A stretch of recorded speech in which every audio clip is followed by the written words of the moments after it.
Hey everyone, it's me, Ari Dawson. Call me Rashid. I'm your anthropologist and sociologist. Quick video. One of the most important qualities to have is the quality of acceptance. Now, acceptance is not the same as approval.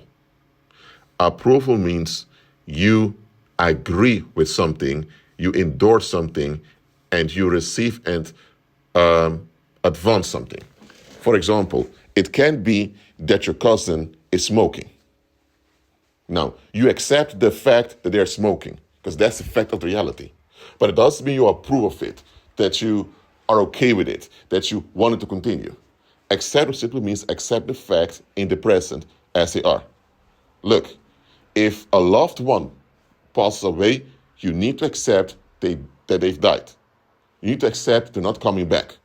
So you accept the fact, and whether you approve it or not does not matter. That's irrelevant. Thing is, there is the fact of the situation. Now, if the loved one was murdered, if they died due to foul play, now, of course you're not going to approve of this.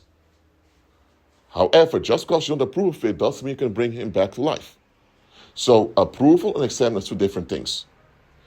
Acceptance I'm talking about right now. Acceptance is one of the most important, it's not the most important, I said, it's one of the most important qualities to have as human being, acceptance. You know why?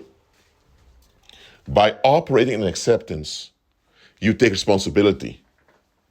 Because remember, you can't change the past. Past already happened. You can't change that anymore. The future is not here yet. So you can't worry about the future. Now, you can be concerned about the future, but you can't change the future in the sense that you can go ahead of time. No, you are alive today. Now, you can influence the future, absolutely, but you cannot control the future. The past happens, you can't do anything with that. The only thing you have is the now. And even in the now, you cannot control other people nor control others who may be a hindrance to you or whatever. You can manage your relationships with other people, you can influence other people, but you cannot make them change for the better. So acceptance is quite important. It is. A lot of problems in life come from the fact that a lot of people don't operate in acceptance. Again, operating in acceptance does not mean you approve and get along with everything. It simply means you accept the facts of the situation. That's the first thing you do when you take responsibility. You cannot take responsibility nor be accountable if you don't accept the situation for what it is. This is why a lot of people develop disorders, emotional disorders, mental disorders, and also a lot of people develop,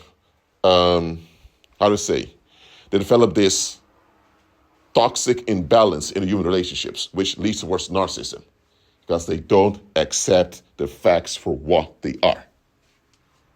Now, don't get me wrong. Sometimes it's difficult to accept something. Sometimes it can be quite painful and emotional. For example, let's say your husband cheated on you, or your parents lied to you, or one of your friends did you dirty. Those are harsh things to accept. But whether you accept them or don't accept them, that's irrelevant. It happened. It's the fact of the matter. If your partner cheated on you, that means something's wrong with the marriage. And it may not be wise to continue the marriage. Or if you do continue the marriage, you need to go into therapy and face some hard facts with one another. If your parents lied to you, then you need to question their character. Why they lied to you, whatever. If one of your friends did you dirty, was he or she really a friend to begin with? And why didn't you notice something was of this individual? So accepting the facts for what they are is key to remain emotionally and mentally healthy. Even if admitting the facts is painful, if you need counseling or therapy in processing what happened, admit that. There's also acceptance. Accept the fact that you need therapy and counseling to process something. Acceptance is key. It's the key that unlocks solutions and opportunities in life. If you don't operate in acceptance, you will develop problems and you have unnecessary difficulties.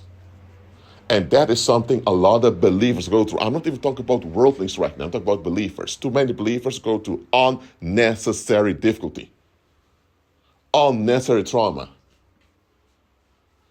Believers go through unnecessary tragedies, sometimes even unnecessary recoveries.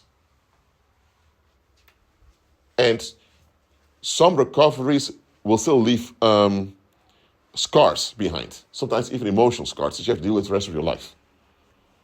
Acceptance. Now, I'm not saying that you have to approve everything. For example, if your partner is dishonest towards you, you admit what goes on, you accept the fact it happens, but you don't approve of it. Now you're addressing, hey, listen, I'm not okay with you lying to me like that. What goes on? Let's do something to resolve this, if it can be resolved. So again, I'm not telling you to approve everything and to submit to everything, get along with everything. I'm telling you to accept things for what they are. That is key. If you have a difficult time accepting things for what they are, then you need counseling, you need therapy, and I advise you from the bottom of my heart to get the counseling therapy you need, because it's very important for you to operate in acceptance. Don't you know that if you don't operate in acceptance, you'll be behind in life, sometimes years or decades? There are people who died at age, let's say, there are people who died around age 20, 25, but they were buried at age 75. You hear this this meme online.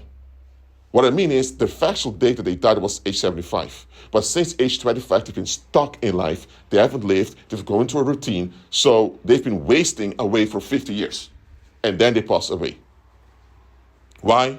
Because they did not accept facts for what they were. Again, acceptance is not approval.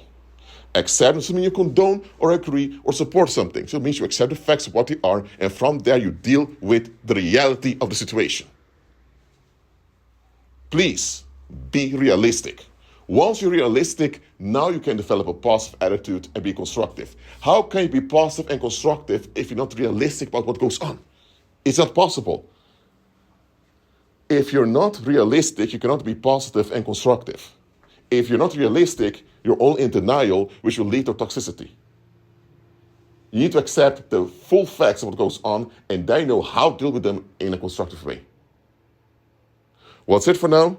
Keep on in Christ and be at peace.